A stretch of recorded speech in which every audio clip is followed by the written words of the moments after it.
Welcome back to Around the NHL, presented by Chase. Michelle Gingras alongside Anson Carter, and we now welcome in the voice of the Tampa Bay Lightning on Fox Sports Florida, Rick Peckham. Rick, thank you so much for joining us today.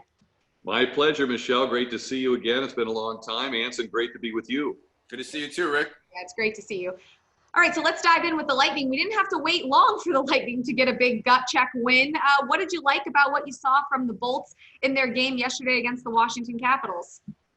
Well, you go back to their last playoff meeting, 2018, the Caps kind of beat them up a little bit, coming from behind to win that series, and I think it became apparent what the team was going to have to do to be able to get through teams like that and win a cup, and that was to get grittier and bigger and tougher, more experience, and add that to all the skill they have.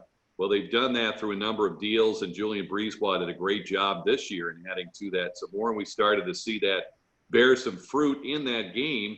And what really impressed me was, this is a new facet of how they play the game, but sometimes you see teams like that, they get distracted. Okay, we've been challenged. Now we're going to focus solely on answering that challenge, and they forget their game. The Lightning didn't do that. They remained patient during the game. They played a solid game around that, and they just kind of incorporated that. They looked very comfortable in responding to the physicality of the Capitals. Nikita Kucherov, Rick, burst on the scene as part of that triplets line with Palat and Johnson, and the Tampa Bay had this strong Stanley Cup run. And I talked to my partner in crime, Patrick Sharp, about that line last night, and he said, everyone's talking about Johnson because he was outstanding during that run, but the player he thought was most impressive is Nikita Kucherov.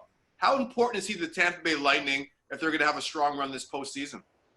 Well, since he had that run with the triplets, he's really, as we've seen him, blossomed into the MVP and a scoring champion, and he still can very, very much drive the offense. The thing with Kucherov, and you bring up a good point, Anson, is that he can be the difference maker, but he can be a difference maker both ways. He can really drive this offense, be the big game breaker that he's shown he can be with just an incredible vision and skill that he possesses.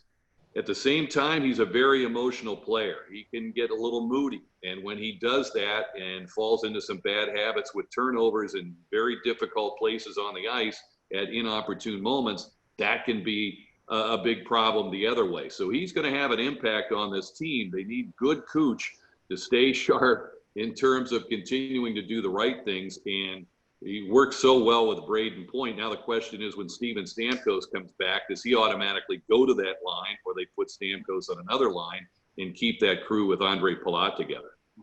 Yeah, we're going to ask you for an update on Steven Stamkos in a couple minutes. But on paper, we know this team has all of the pieces, and everyone knows how last season ended for them. I just am curious, Rick, what's been the process of just overcoming, that disappointment from last season, turning the page and getting back to where they are now?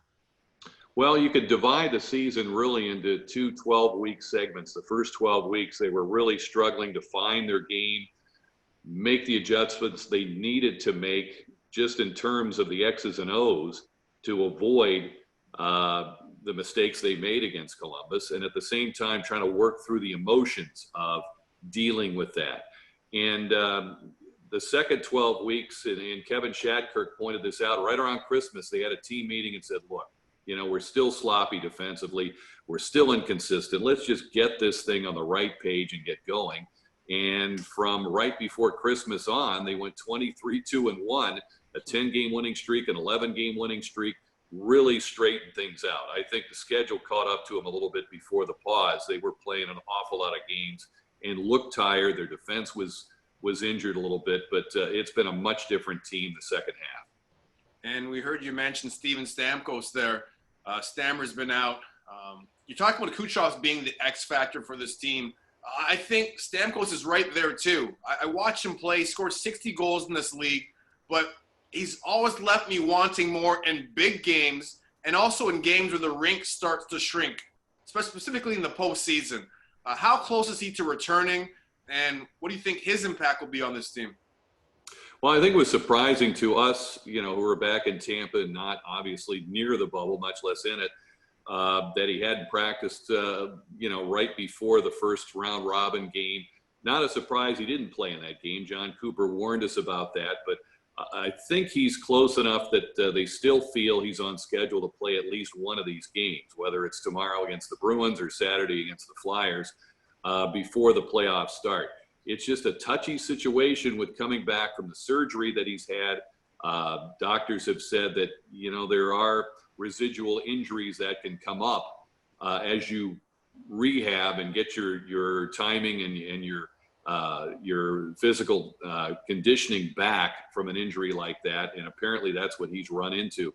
He's just been obviously, fragile through the years, and that's kind of eroded the impact he can have on the course of a season and the way this team continues to play, just in the tremendous skill package that he possesses. He can still have a big impact on this team, and the Lightning look forward to that.